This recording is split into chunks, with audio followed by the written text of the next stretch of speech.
ምንድነው እንቶ ፈንቶ የማይረባ ውሽልሽል ሐሳብ ማለት ነው ራሱ ውሽልሽል ምን ማለት ነው ራሱ አንተን ከማስረዳት እኮ እንዲያው ላይ ትምህርት ቤት መስራት ይሻላል አይነግሩንም ነው መመሩ ግን እንዴት ነው የሚያስተምሩት እንቶ ፈንቶ ማለት የማይረባ ሐሳብ ለይታ ብቻ የተፈጠረ ምንም አይነት ቁም ነገር የሌለው ርባና የሌለው ሐሳብ ይዞ የመጣ ማለት ነው አሃ እንቶ እንደዛ ነው እሺ ጥሩ ፈንቶስ ምንድነው እንዳልኩ ነው እንቶ ማለት አንተ ነህ ፈንቶ ማለት ደግሞ የማይረባ ማለት ነው አንድ ላይ ሲሆን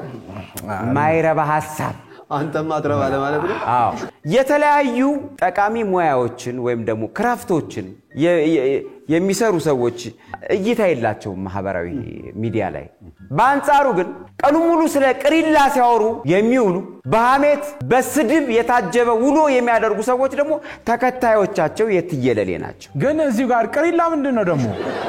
ቅሪላ ቅራሪ ማለት ነው እንዳንተ አይነት ነው ቅራሪ ቅሪላ ማለት የማይረባ አሁንም ልክ እንደ እንቶ ፈንቶ እንደ ቅድሙ ብለህ ያዘሽ እንደውም እንቶ ፈንቶ ማለት ቅሪላ ነው